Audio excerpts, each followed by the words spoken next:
శ్రీమాత్రే నమ. జయ గురు దత్తాత్రేయ నమ. ఈ వీడియోలో మనం 2025వ సంవత్సరం జూన్ నెల మాస ఫలితాలు తెలుసుకునే ప్రయత్నం చేద్దాం.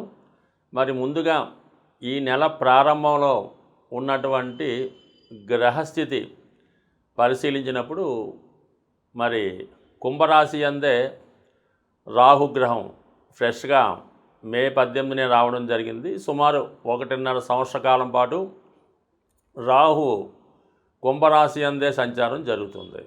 ఇక మేషరాశిలో షష్టగ్రహ కూటమి విడిపోయి సింగిల్గా శని భగవానుడు ఒక్కడే మీనరాశిలో సంచరించడం జరుగుతుంది. ఇంకా 2.5 సంవత్సరాల పాటు అదే రాశిలో అటు ఇటుగా వక్రించినప్పటికీ అదే రాశిలో సంచరించడం జరుగుతూ ఉంటుంది. మరి మేషరాశిలో శుక్రుడు, వృషభ రాశిలో రవి బుధ గ్రహాలు, మిథున రాశిలో మరి కొత్తగా మారినటువంటి మే 15 నుంచి అదే రాశిలో సంవత్సరం పాటు గురుగ్రహ సంచారం మిథున రాశిలో. ఇక కర్కాటక రాశిలో ఈ నెల ప్రారంభంలో కుజుడు జూన్ 6వ తారీఖు వరకు సంచరిస్తూ జూన్ 6 తర్వాత సింహరాశిలోకి ప్రవేశించడం జరుగుతుంది. మరి చివరగా సింహరాశి అందే కేతుగ్రహ సంచారం ఇంకా సుమారు 18 నెలల పాటు అదే రాశిలో సంచరించడం జరుగుతుంది. అయితే ఈ నెల ప్రత్యేకత ఏంటంటే ఈ నెల ప్రారంభంలో గ్రహాలన్నీ రాహుకేతువుల మధ్య ఉండిపోవడం వల్ల ఒక విధమైనటువంటి గోచారరీత్యా కాలసర్పదోష ప్రభావం ఏర్పడింది. అలాగే వృషభ రాశిలో రవి బుధుల సంచారంతో బుధాదిత్య యోగం ఏర్పడింది.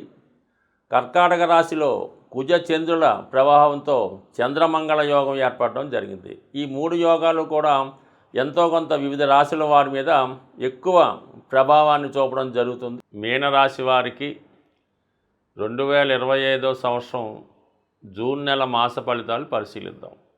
ఈ రాశి వారికి మరి రాశి అందే శనిగ్రహ సంచారం అంటే షష్టగ్రహ కూటమి ఈ రాశిలోనే ఏర్పడింది.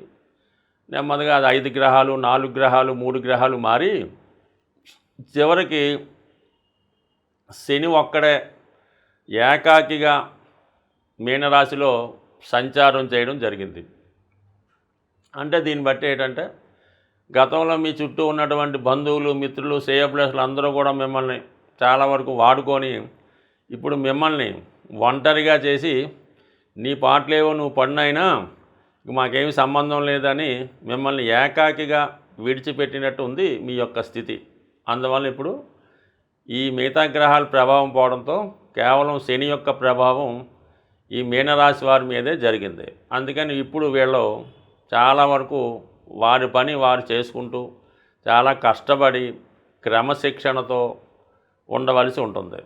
సో అందువలన ఏంటంటే ఈ సమయంలో మీరు చాలా వరకు ఎవరి మీద ఆధారపడకుండా మిమ్మల్ని మీరే ఉద్ధరించుకుంటే చాలా బాగుంటుంది. చేసే ప్రతి ప్రయత్నం కష్టం అనిపిస్తూ ఉంటుంది. అంటే ఇది మళ్ళీ 3 రకాలుగా ఉంటుంది. విద్యార్థుల మీద అంటే 26 లోపు వారి మీద విద్యా విషయాల్లో ఆటంకాలు, ఫెయిల్యూర్సు మళ్ళా ప్రయత్నం చేయడం జరుగుతూ ఉంటుంది. మిడిల్ ఏజ్ 50 to 55 లోపు ఉన్నవాళ్ళు ఆర్థికపరమైనటువంటి రుణ బాధలు, పిల్లలు సెటిల్ అవ్వలేక వాళ్ళతో బాధలు, ఇవన్నీ చికాకు పడుతూ చాలా వరకు ఒంటరిగా బాధపడటం తప్ప వేరే అవకాశం లేదు. ఇక వృద్ధులు 65 దాటిన వాళ్ళకి అనారోగ్య సమస్యలు, పలకరించే దిక్కు లేక వాడి భోజనం కూడా ఏదో టైంకి దొరక్క ఇబ్బంది పడుతూ ఎప్పుడు పెడతారని ఎదురు చూసే స్వభావంతో ఈ వృద్ధులు ఉండే అవకాశం ఉంది. సో ఏదైనా ఈ సమయంలో మీకు మీనరాశిలో ఉన్న వాళ్ళకి దైవ ఆరాధన తప్ప మీరు మీ చుట్టూ ఉన్నటువంటి మనుషుల్ని కాకుండా కేవలం భగవంతుని నమ్ముకుంటేనే మీరు ఈ సమస్యల నుంచి బయటపడగలరు. ఎవరి మీద ఆధారపడినా ఉన్నది గొల్ల చేయడం తప్ప వారి నుంచి మీకు ఏమీ ఉపయోగం ఉండదు. ఎవరినైనా మీరు ఈ సమయంలో సహకారం అడిగితే మీ దగ్గర ఏమున్నది, ఇతని వల్ల మనకేమైనా ప్రయోజనం ఉంటుందా, కనీసం ఏదైనా కొంత మనకి ప్రతిఫలం ఇవ్వగలడా, చివరి రోజులైనా ఏదో చెల్లించగలడని ఆలోచించి మాత్రమే ఇప్పుడు మిమ్మల్ని చేరదీయడం కానీ ఏదైనా అయ్యో అని ఆదరించడం కానీ జరిగే అవకాశం ఉంది. ఏది మీ దగ్గర లేనప్పుడు, అంటే ఏదో ఒక ఆస్తో పెన్షన్ ఏదో ఉంటే అందరూ చూస్తారు. ఇప్పుడు ఏమీ లేనప్పుడు మాత్రం కంపల్సరీగా మీరు మరి ఎదురు చూడవలసిందే మోక్షం కోసం. అది పెద్దవారి సుమ ఈ విధంగా ఉంటుంది.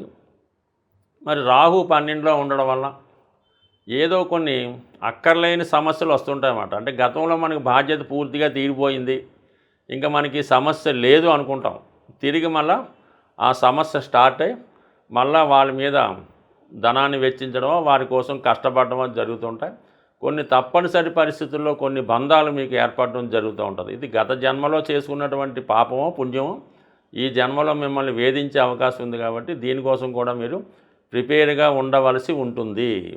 ఇక దాని తర్వాత కొద్దిలో కొద్ది బెటర్ ఏంటంటే అంటే ధనస్థానంలో శుక్రగ్రహం తృతీయ అష్టమాధిపతిగా శుక్రుడు ధనస్థానంలో ఉండడం వల్ల ఏదో ఒక ప్రభుత్వ పథకమో, ఎవరైనా మీ యొక్క బంధువులు మీకు బాబు మీకు నెలకొకంత కంపల్సరిగా ఒక 10,000 1,00,000 పంపిస్తూ ఉంటాం, నువ్వు జాగ్రత్తగా ఉండు, తర్వాత చూసుకుందాంలని ఈ విధంగా సహకరించే అవకాశం ఉంది. అది ముఖ్యంగా స్త్రీలు అయి ఉండవచ్చు. అంటే స్త్రీలు అంటే బయట వారు ఎందుకు చేస్తారో, మీ కుమార్తె మదరో చెల్లెలో అక్కో అవ్వచ్చు, ఇంకా వేరే విధమైతే అర్థం చేసుకోవద్దు. మీకు మీ కుటుంబ సభ్యులైనటువంటి స్త్రీలు మీకు కొంత ఆర్థికంగా మిమ్మల్ని ఆదుకునే అవకాశం ఉన్నది. ఇక గురువు చతుర్థ స్థాన సంచారం వల్ల ప్రశాంతమైన జీవితం ఏర్పడుతూ ఉంటుంది. ఉండడానికి ఒక ఆసరా ఏర్పడుతుంది, ఏం పర్వాలేదు. విద్యార్థులకి మళ్ళీ చదువులో ప్రోత్సాహం లభిస్తుంది. కంప్లీట్గా మీ యొక్క విద్యని కంప్లీట్ చేసుకుంటారు. ఒక మంచి విద్యా సంస్థలో ప్రవేశం దొరుకుతుంది.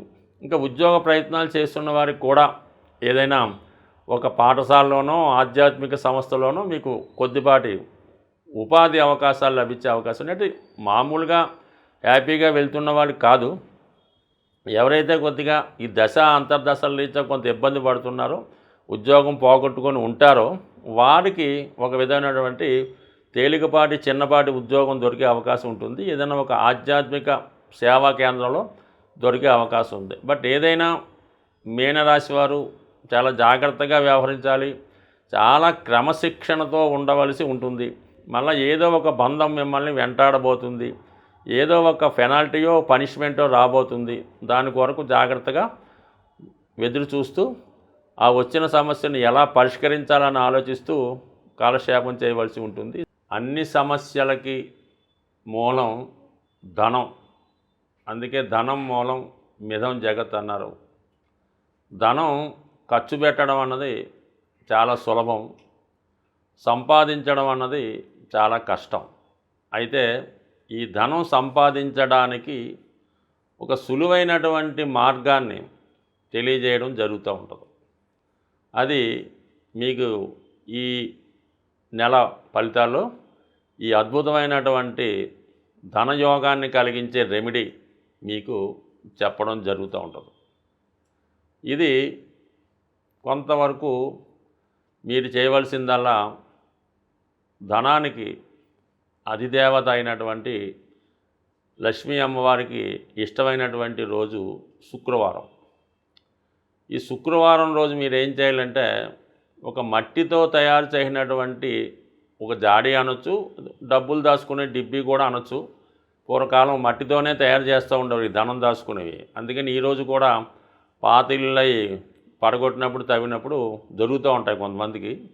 అటువంటి మట్టితో తయారు చేసినటువంటి డిబ్బీ ఒకటి తీసుకోండి శుక్రవారం రోజు. దాన్ని శుభ్రంగా మంచినీళ్ళతో శుభ్రం కడిగేసి పసుపుతో దాన్ని రాసి ఒక మూల పెట్టుకొని ప్రతి శుక్రవారం కూడా 6వ సంఖ్య వచ్చేలాగా ధనం అందులో వేయాలి. ₹6, ₹60, 600, మీకు ఇంకా ఓపుకుంటే 6,000 అన్నది ప్రతి శుక్రవారం అందులో డ్రాప్ చేయవలసి ఉంటుంది. అందులో వేయాలన్నమాట. పక్కన పెట్టాలి, అది దేవుని దగ్గర పెట్టడం, నమస్కారం పెట్టడం.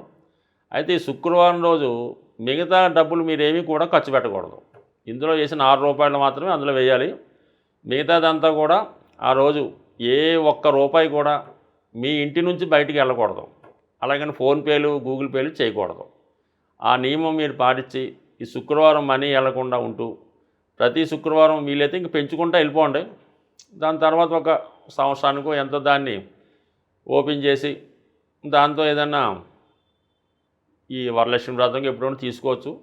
గోల్డ్ ఏదైనా కొని అది అమ్మవారి పూజకి ఉపయోగపడేలాగా ఇది బంగారు పుష్పాలు ఓ బంగారం కిరీటమో లేదంటే బంగారంతో చేసినటువంటిది ఏదైనా ప్లేటు ప్రసాదం పెట్టడానికో గ్లాసో కొని అమ్మవారి దగ్గరే పెడతా ఉండండి.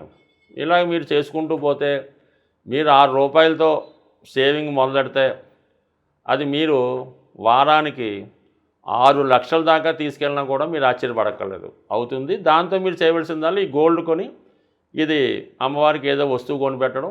మళ్ళీ మీకు బాగా మీరు దాన్ని మళ్ళీ మీ ఇంట్లో ఒక అమ్మాయి పుడితే ఆ అమ్మాయికి అంటే అమ్మాయి కూడా లక్ష్మీ స్వరూపం కాబట్టి ఆవిడకి మీరు అవి కానుకగా ఇవ్వచ్చు, బంగారు ఆభరణాలు కూడా ఇవ్వచ్చు. బట్ ఏదన్నా ఈ శుక్రవారం 6 సంఖ్య ఇది కాకుండా మిగతాది కూడా బయటికి వెళ్ళకూడదు. ఇంకా అది ఎంత గొప్ప అవసరమైనా సరే అక్కడతో శుక్రవారం నాడు స్టాప్ చేసి శనివారం మార్నింగే పేమెంట్స్ మాట. ఈ విధంగా చేసి చూడండి.